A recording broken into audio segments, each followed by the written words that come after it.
Kenneth Craig is the Anglican bishop of, anybody know?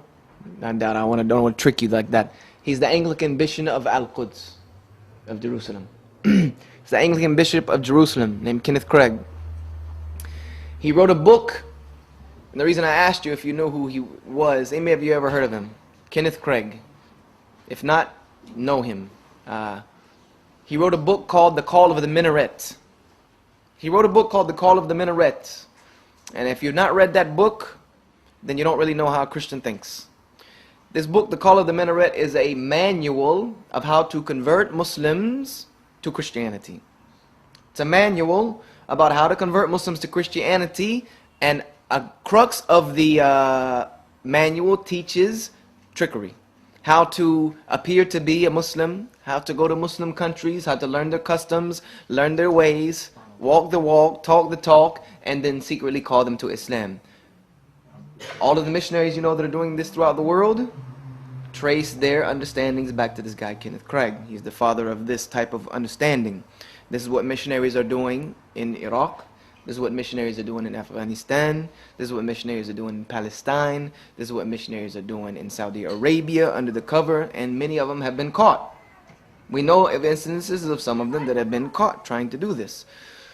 And this is the one thing that I like, that I say, good for them. This is one thing that a Muslim is forbidden to do. We cannot even fight against them in this way because a Muslim is forbidden to lie. We are forbidden to, to hide ourselves and try to trick people and all of this type of foolishness. This is not becoming of a person of religion. But he wrote this book called The Call of the Minaret. Read it. Any of you that want to deal with the Muslim countries and how to help them against these type of missionary attacks, you should read this book, because it is being done. There are seminars in the United States, and I can't say in the UK because I don't know, but I guarantee there are.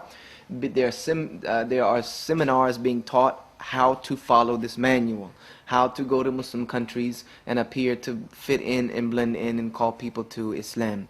These people that say they were so-called Muslims? These guys that say that I used to be a Muslim and I converted to Christianity, this and that. They're trained by these type of people. They were never Muslim. They are never Muslim, and I've been to a number of them, the prominent ones, lectures, and have basically blasted them out. Basically, just blasted them out. This guy, Riza Shah? Any heard of this Riza Shah, Why I'm Not a Muslim? He wrote the book, Why I'm Not a Muslim. None of you have heard of this guy? He wrote a very famous book. You can find it in bookstores called Why I Am Not a Muslim Anymore. He says that he was at one point in time, he was an Al-Azhari scholar. He was an Al-Azhari sheikh. Was a hafiz. And then he found Jesus. And he came to a conference with about 5 other people who said that they were Muslim, grew up in Muslim homes and trained and all of this. And because I had a lecture called How the Bible Led Me to Islam, and they went and had a lecture the next week, How the Quran Led Them to Jesus. Little did they know I was still in the city. I was still in Houston. So I came to their lecture and I sit and I listen. Okay. I came and I sat and I listened to what they had to say and just waited. After all of the rubbish they gave no textual proof. Everything was about how they feel and how Jesus made them feel and how this made them feel and how that made them feel. Not only did I say, well, making you feel good is no evidence for anything, because the drug addict will say that drugs make them feel good. But I asked them, I said, I have one question. If any of you can answer it for me, then I'll agree with all of you. I said, actually, I'll ask you 2 questions. They said, okay. I said, number 1, what is the meaning of Tawheed? Number 2, tell me how many sunnah, salah, rak'ah are in a day. How many salah, sunnah should we pray in a day? I said, if you can't do that, then at least tell me what are the number of all the rak'ahs, of all the fard salah in one day. You know how many of those they could answer? 0. I said, so stop playing games with me. Stop playing games with these people. You were never a Muslim. If you don't understand Tawheed and you're telling me you're an Azhari scholar, and you can't even tell me how many sunnah rak'ahs in a day, you can't even tell me how many rak'ahs to pray for Fajr, Maghrib, Isha and Asr. So just get out of here with this foolishness. So they're pretty much rubbish, but they get their understanding from this guy. And this guy, Kenneth Craig, wrote in this book called The Call of the Minaret. I read this book many times. He said, not so the New Testament. There is condensation and editing. How many of you know what condensation is? Somebody give me a definition of condensation. The conversion of steam to water, right? The conversion of all of this steam compresses itself down. All of the molecules that make it light enough to float then are taken out so that it can become water, correct? That's the rudimentary understanding of condensation. So he said the Bible came through a process of condensation and editing. Condensation and editing. There is choice reproduction. What does that word choice reproduction means? It means that I reproduce what I choose. In my copying, I choose and I pick what I reproduce.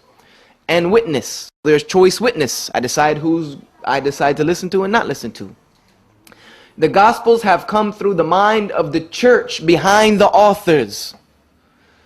This is the Christian Anglican Bishop of Jerusalem, that the Bible came from the minds of the church behind the authors. What does that mean to you? That means that people wrote what everyone was thinking. They wrote what people inspired them to write. What the church was believing, they made what they wrote fit into this. And let me tell you, the author of Luke says this. If you read the book of Luke, in the beginning of Luke, he says, I wrote that which was seeming to me. I wrote that which sounded good. That's what he says. I wrote what sounds good. And actually, he was copying from Mark anyway. He just pick and chose. That's what it means by there is choice, reproduction, and witness. Because both Matthew and Luke, without a doubt, and you can find it right here from the sources, copied from Mark. In a lot of places they copied verbatim. They sometimes, in order, you can't plagiarize Mark because then it's the same book. So what is one of the biggest tricks of plagiarism? What do? No, you copy and paste and you shuffle the arrangement. You shuffle the arrangement. This is what you find in Matthew and Luke. And then sometimes you change the wording so that it does not look plagiarized. But to anyone who knows plagiarism, they'll pick it up right away. And almost all of the biblical scholars of Astute have said that Matthew and Luke are a plagiarism of Mark. And Mark was copying from a text we know as the Q document, which does not exist anymore, but it's a reference that some of the early church fathers like Eusebius referred to, that they said Mark got his information.